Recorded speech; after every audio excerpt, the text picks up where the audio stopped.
Greetings and welcome, open-minded viewers. Today, on a journey through aesthetic realms, we have a glimpse of the enigmatic Lemurian people of Mount Shasta, California, USA.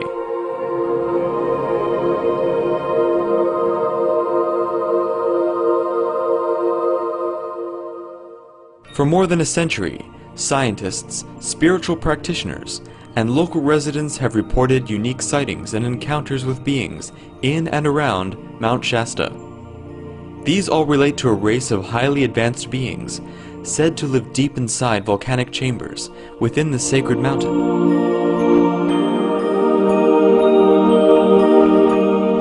In the mid-19th century, paleontologists had described a continent, Lemuria, which used to bridge the Indian Ocean and allowed the migration of lemurs from Madagascar to India.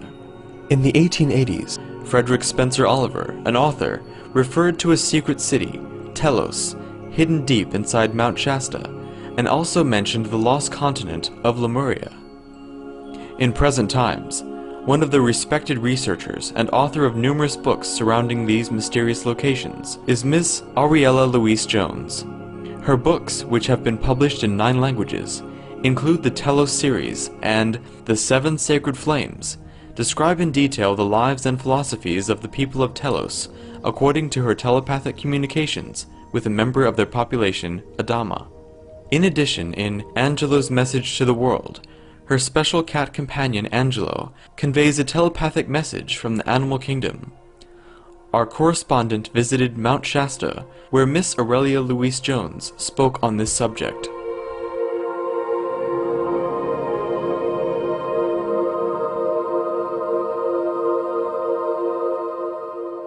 Can you please tell us more about Adama and the Telossians? Adama is the high priest of Telosss, the city of light, beneath Mount Shasta. They are a remnants of the Lemurian civilization that perished 12,000 years ago. The Telossians live in a fifth-dimensional city of light, so they can live inside the mountain, but they're not limited to the inside the mountain because the dimension is different. They don't have rocks for roofs. You know, they have their own sun. They have everything they need. They live in an absolute situation of paradise, divine perfection. There are 1.5 million Telossians and beneath Mount Shasta live there from the remnants of Lemuria, and they have forged themselves the most wondrous paradise, and they are waiting for us to be ready to come out and teach us to do the same, to build our own cities of light on the surface, and to bring back the paradise that this planet once knew in the first 3 golden ages. There have also been other contacts with the Lemurian people. Guy Warren Ballard of the I Am movement discussed in his book, Unveiled Mysteries, his meeting with the Ascended Master Saint Germain on the slopes of Mount Shasta in 1930. These masters are said to have elevated to a higher dimension, from which they guard and help the evolving human race. Some believe that the highly developed descendants of Lemuria still work today on behalf of these masters within the sacred mountain. Years ago, Dr. M.M. Dorial already noted his visit to the Lemurians living inside the mountain. He described the space he went to. It was about 2 miles in height, about 20 miles long, and 15 miles wide. He went on further to explain that a magnificent glowing mass of light poured down from the center of the great cavern and illuminated the space like a bright summer's day sun inside the mountain. Will you please tell us about those cities of light? Above every big cities on the planet here, there are cities of light that are invisible to us at this point. But for them, they are physical.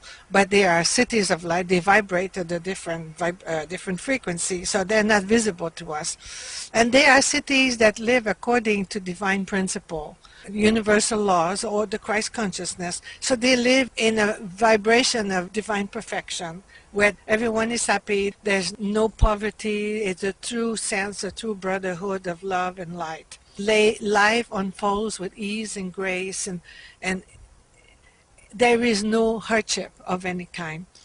And there's a lot of time for learning, for serving, and helping each other. In the cities of light, everyone works for the benefit of the collective, not for personal agendas. It's embracing the love of the Creator.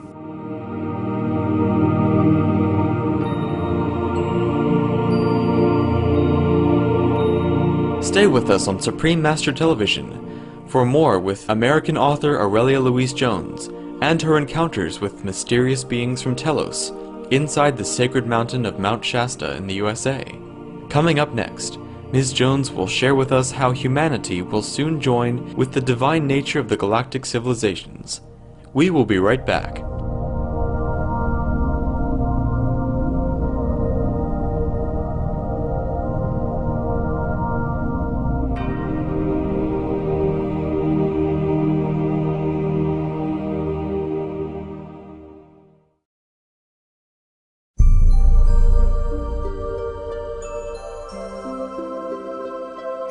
Welcome back to a journey through aesthetic realms. As we find out more about the city of Telosss in Lemuria, the legend of the benevolent, tall, and graceful beings from Lemuria has been reported from such famed personalities as Madame Blavatsky, Edgar Cayce, the Rosicrucian Order, and many other prominent writers and teachers.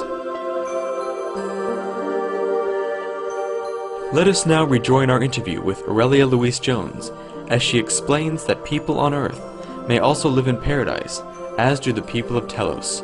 However, she said we must change to more compassionate, uplifting ways to attain the higher frequency of the cities of light.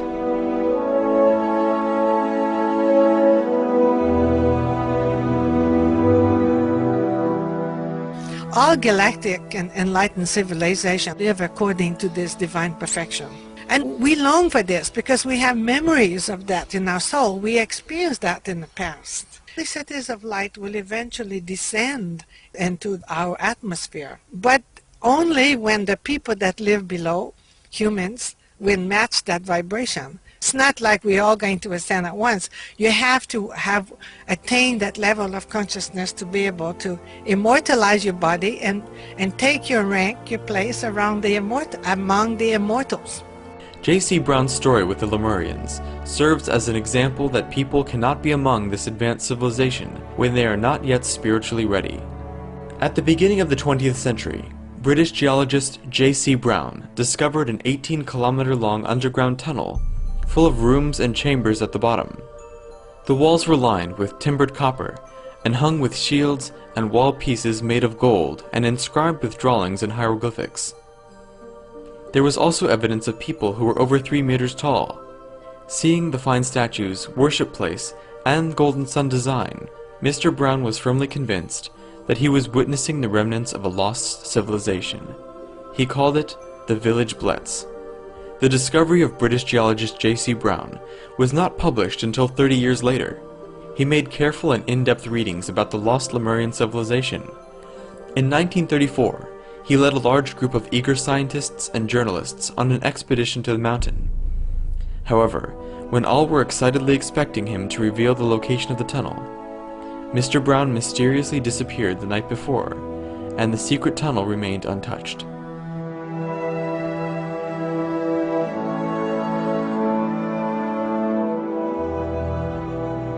The Lemurians also emphasized the importance of treating all beings with compassion, the natural way of living for the soul. Nadama said then, we will not bring our animals to the surface until they can receive in your realm as much love as they receive in our realm. He said because there's still a lot of animal abuse on this planet, and this is not acceptable. A civilization, their evolution is evaluated much by the way they treat the animals, and it doesn't say much for the civilization how people treat their animals. So Dhamma says until all the animals that we could release in your dimension could be loved as much as they are loved in our dimension, you will not see them.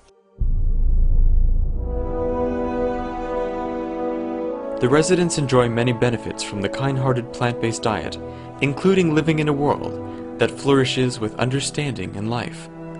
Telosss is the biggest Noah's Ark on the planet. When they knew the continent would perish, they gathered beings of all the species that existed in Lemuria. And they're much more than what we know. So they have all kinds of beautiful animals that we have never seen yet on the surface, but they existed before. They're still in Telosс. They have one level that's only animals. They all live together. Telosss is really the place where the lion and the lamb lie side by side. There's no aggression. They could not be there if they had any aggression. So they are in the fifth dimension, and they are evolving there. The Telossians are planning to bring back to the surface some of these beautiful animals that we haven't seen in thousands of years. They're all telepathic. They communicate. They don't have to speak.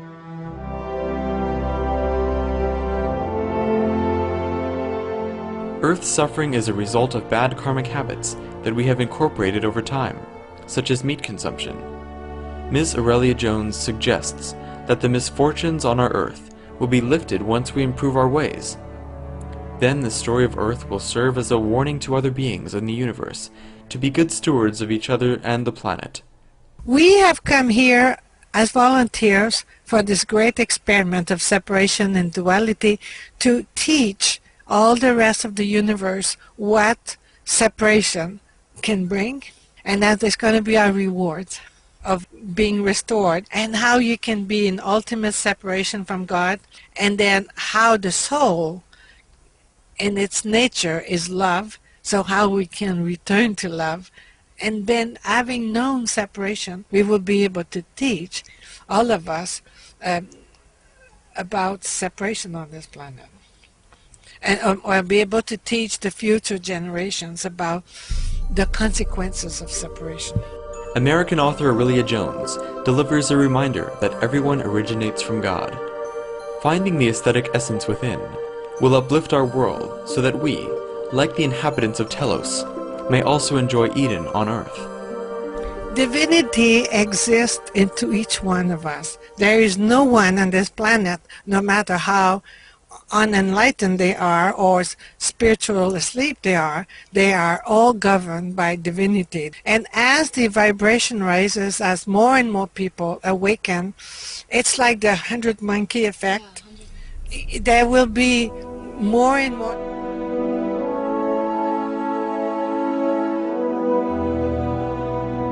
Thank you, Miss Aurelia Jones, for sharing your insights and delivering the messages of the Telosss people.